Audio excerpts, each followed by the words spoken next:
Troll! Troll in the dungeon! Quirrell screamed, running to the head teacher's table and narrowly avoiding crashing into the Slytherin table.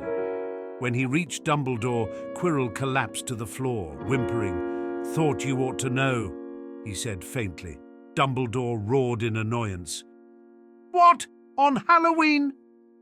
He stepped right over Quirrell and ran off, out of the Great Hall and up to his office so he could finish his food in his spooky-clad, haunted fort. To his complete frustration, Fawkes the Phoenix had a mask on that didn't exactly resemble anything human. It looked like a rotten kiwi. Fawkes was busy shaking his head around, trying to throw the irritating thing off. Dumbledore looked proudly at his little phoenix. "That's it. Very spooky. Just keep dancing like that. Well done." In front of Dumbledore's plate of knickknacks, which consisted of skull-shaped sherbet lemons, was a spooky pumpkin with a candle in it. The pumpkin looked eerily like Voldemort, and it occasionally whispered phrases like, "There's no such thing as good and bad, only power and those too weak to seek it." Dumbledore chuckled back. Tom, we both know that with great power comes great responsibilities." Meanwhile, Professor McGonagall had told everyone to get in the common rooms. Then she remembered that sending the Slytherins back to the place where the troll apparently was wouldn't help matters. Harry looked at Ron in fear. "It's a troll!" he almost squeaked. "Yeah," Ron said through a mouthful of sweets. "Think we gathered that when Quirrell so calmly let us know." But Harry interrupted. "What about Hermione?" he asked, panicking more and more the more he thought about her. Ron didn't look the slightest bit bothered and nommed some more chocolate off his chocolate candy apple. Chocolate was smeared all around his mouth. "What about her?" Ron asked. Harry squirmed uncomfortably and whispered like it wasn't something he should say, and in his mind it wasn't, as Petunia had whacked him for openly mentioning such things. "Hermione is in the—" He lowered his voice more. "Girls' bathroom, and she won't know there's a troll. I'm going, even if you're not," Harry said, getting up as if determined to complete a mission. Ron got up and stuffed some Halloween sour jellies in his pockets, muttering, Fine, as he followed in his own stride behind Harry while he slowly munched on his candy apple. Harry was sprinting, which meant that Ron was quite far behind, sauntering along and appreciating each scary face that the portraits had today, without their consent and to their abject frustration. Harry found the girls' bathroom, but before he could knock to tell Hermione, he actually saw it, the troll. It was strolling just as calmly as Ron was, but from another direction.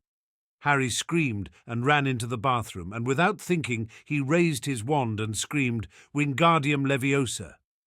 The troll, who had just lumbered into the bathroom, raised its club in front of its face as if to protect itself, to block anything harmful. Harry was prepared for it to swing at him, so he dodged, but the club was already shooting out of the troll's thick fingers, and it clattered to the floor. Harry took hold of the spell stronger and made the club fly high in the air, then crash against the troll's head twice. The troll fell to the floor, causing a loud, booming thump. Hermione screamed hysterically all the way through, Stop it! You'll kill it! Stop, Harry, stop!" She gave an ear-piercing shriek. Ron walked in, holding a quarter of the apple that was left. "Wicked!" he said in awe. Harry whimpered and curled up next to Hermione. In walked McGonagall. She still had her snarling cat mask on, and Harry screamed again. He leaped over the troll, screaming, then he bolted past McGonagall, barging into her as he ran. Ron also screamed and followed. "Oi!" McGonagall called. Hermione glared at the back of Ron's fast-retreating head in annoyance. Now she'd have to explain. The troll stirred. "Miss Granger, what is going on?" Hermione was just about to reply, but before she could answer McGonagall, the troll mumbled, seemingly answering for Hermione, "I just needed the bathroom, as an old man does, and the last thing I expected to see was a person creature, and a feminine one at that, and least of all to get clubbed in the head 2 times with my own walking stick." McGonagall glared at Hermione, shocked. "You crashed the club into his own head?" That's the oldest and most respectable troll in existence, and you nearly killed him with the poor old thing's own walking stick." Hermione was already blushing at the fact that the troll had come in the wrong bathroom, and on top of that, she hadn't known it was old. She was still shaking. On the third floor, Harry saw a ghost walking by, and his already pounding heart nearly leaped right out of him.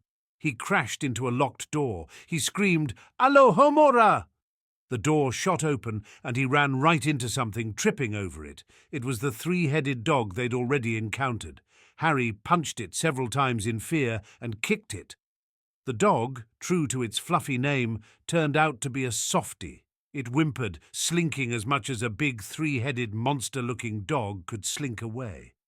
Harry remembered the dog was guarding a trap door. When he looked, Hermione's remark was confirmed. Good.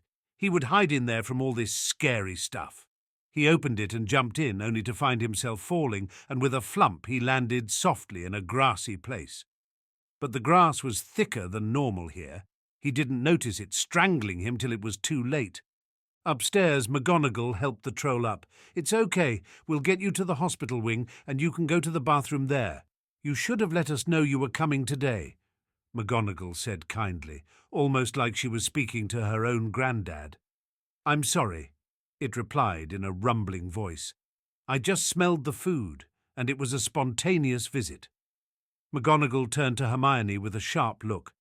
45 points from Gryffindor for this, and never do it again. Now get out of this bathroom so the respectable old troll can use it. Hermione didn't ask twice and walked out. One thing she knew for sure was she'd never use that bathroom ever again. Moaning Myrtles would have to do. Ron, meanwhile, thought Harry was hiding in the library or something. He got lost, though, and stumbled across a room with a mirror in it. He stared at the image of him as Quidditch captain and prefect in wonder. Then he remembered Harry. Harry wasn't here. He walked off, trying to listen out for running, but instead... A tap on his shoulder made him drop the remaining piece of candy apple he had forgotten about. He cricked his neck as he turned round so fast that seeing the face behind him scared him even more. That hair was scary, but it was only Hermione. "Where did Harry go?" she whispered. "Don't know," Ron answered shakily and still trembling. They walked a bit more calmly. Suddenly, Ron saw someone sneaking around a corner. He gasped and stepped back, treading right on Hermione's foot. She winced and let out a small, eek-like gasp. She instinctively shot her hand out, gripping Ron's arm very tightly. He gritted his teeth. "Hermione, let go!" "No!" she hissed angrily. "You scared me. Don't do that again." Ron tried pulling his arm away. "Shut up, Hermione. Someone was sneaking around that corner. They looked like they were following someone. It looked like Snape, but who was he following?" They both crept behind Snape. Snape heard them and didn't look back. Still, that was just his luck. What if they gave the game away and then Quirrell would see him following? Not far in front, Voldemort, sharing Quirrell's mind as well as his body, hissed into his mind, "Severus is behind you, so shut your trap. Do not reveal me. Stutter more than ever." Severus's face goes a cartoonish red, and I love it, so I'll tell you what to do to make it funnier. Down in the dark chamber, the plant was strangling Harry, and he thought it was like a mean snake. He hissed in anger, "Get off me!" And to his surprise, it shrank back as suddenly as it had attacked. "What? Are you like that snake in the zoo? You can understand me." Harry thought for a moment.